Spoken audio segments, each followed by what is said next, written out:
안녕하세요, 청취자 여러분. 오늘은 이병준 목사님의 너는 누구의 자녀냐? 이 설교 내용을 좀 같이 보려고 해요. 실패했을 때 진짜 나를 어떻게 찾을 수 있는지 성경 이야기부터 현대적인 비유까지 넘나들면서요. 이번 탐구를 통해 실패와 정체성에 대한 관점이 우리 삶을 어떻게 형성하는지 그 핵심 메시지를 같이 파악해 보는 게 목표입니다. 자, 그럼 한번 풀어가 보죠. 설교가 이세돌 구단이랑 알파고 대결 이야기로 시작하더라고요. 정말 최선을 다했는데 완전히 졌을 때 그 느낌이요. 혹시 비슷한 경험 있으신가요? 예상치 못한 문제에 딱 부딪혔을 때 약간 길 잃은 듯한 그런 느낌? 여기서 이야기가 시작돼요. 네, 그렇죠. 근데 여기서 흥미로운 건 이 이야기가 바로 성경 인물 호세아랑 연결된다는 점이에요. 그 호세아가 활동했던 시기가요. 북이스라엘이 여로보암 2세 때 아주 잘 나갈 때였어요. 최고 번영기였죠. 근데 영적으로는 바알이라는 우상을 섬기면서 표류하고 있었거든요. 그러니까 외적인 성공이 내적인 실패를 완전히 가리고 있었던 그런 상황인 거죠. 겉으로는 화려한데 속은 고마있던 거군요. 근데 설교 듣다 보면 하나님이 호세아한테 진짜 좀 충격적인 명령을 내리시잖아요. 네, 맞아요. 바로 그 음란한 여인 고멜이랑 결혼하고 또 자녀들 이름도 막 심판을 상징하는 이름으로 지으라고 이스라엘, 로루하마, 로암미, 내 백성이 아니다 이런 뜻이라면서요. 네. 자녀에게 그런 이름을 붙여줘야 한다니 상상만 해도 좀 가슴이 답답해지네요. 그렇죠. 정말 파격적인 요구죠. 근데 이게 단순히 잔인한 명령 이런 것만은 아니었어요. 호세아의 삶 자체가 그 자체가 살아있는 비유가 된 거예요. 숭스러운 결혼 생활이 하나님과 당시 불충실했던 이스라엘 백성과의 관계를 그대로 보여주는 거였죠. 여기서 이제 설교가 강조하는 중요한 점이 뭐냐면 성공과 실패에 대한 하나님의 정의는 세상 기준과 종종 다르다는 거예요. 모순된다는 거죠. 그러니까 이스라엘은 겉보기엔 성공한 것 같았지만 하나님 앞에서는 실패하고 있었고 반대로 호세아의 삶은 실패처럼 보였지만 그는 하나님의 목적을 이루고 있었다는 거죠. 세상 기준이랑 하나님 기준이 다르다. 이거 정말 생각할 거리를 많이 던져주네요. 그럼 호세아는 그 힘든 상황을 어떻게 견뎌냈을까요? 그 실패한 결혼 생활이 자신을 정의하도록 그냥 두지 않았다는 점이 인상 깊었어요.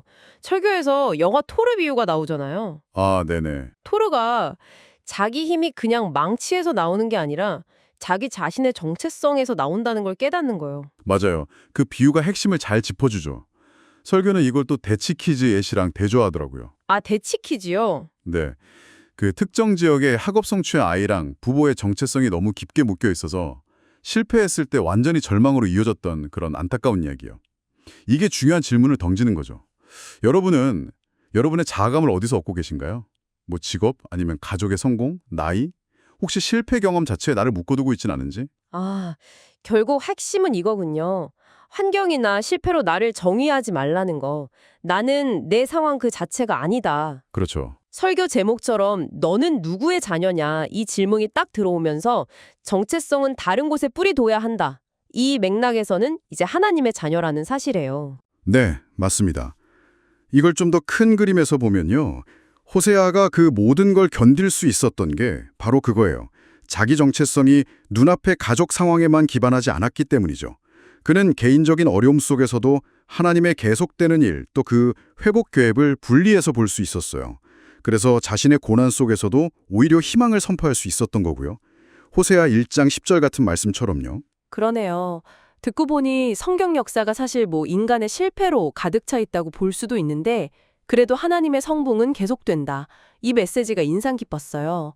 우리의 개인적인 실패가 하나님의 큰 일을 막지는 못한다. 이런 거요. 네. 심지어 설교에서 목사님이 아내분이랑 다투다가 막 분노했던 순간 같은 거 솔직하게 놔두시잖아요. 네. 카일 아이들몬 목사 이야기였죠? 네. 그런 우리의 실패조차도 하나님께서 어떤 정직함이나 관계 회복을 위해 사용하실 수 있다. 이것도 좀 놀라웠어요. 바로 그 지점입니다. 그러니까 이 설교가 우리에게 주는 가장 큰 울림은 성공과 실패를 그냥 외부 결과만 보고 판단할 게 아니라는 거죠. 더 깊은 정체성, 내가 누구인지 거기서부터 다시 정의를 내려봐라 이런 도전인 셈이에요. 네. 겉으로 보기엔 실패 같은 상황 속에서도 어쩌면 전혀 다른 목적이 펼쳐지고 있을 수 있다. 이런 인식이 필요한 거죠. 결국 내 가치를 상황이랑 분리하라는 격려로 들리네요. 맞아요. 실패가 나를 정의하거나 내 삶에서 하나님이 하실 수 있는 일들을 막 제한할 필요는 없다는 거예요. 네, 그렇죠. 여러분의 실패가 여러분을 정의할 필요도 없고 하나님의 잠재적인 일을 제한할 필요도 없는 거죠. 넘어질 순 있지만 그게 끝은 아니다. 뭐 이런 희망 같은 거네요. 그렇죠. 실패는 과정일 수 있고 때로는 더 깊은 깨달음으로 가는 문이 될 수도 있으니까요. 자, 오늘 이야기를 마무리하면서 한번 이런 생각거리를 던져봅니다. 만약 여러분의 진짜 정체성이 지금 처한 상황이나 성취에 묶여 있지 않다면 지금 직면하고 있는 어떤 도전이나 좌절을 어떻게 좀 다른 방식으로 접근할 수 있을까요? 한번 깊이 생각해 보시는 시간이 되면 좋겠습니다.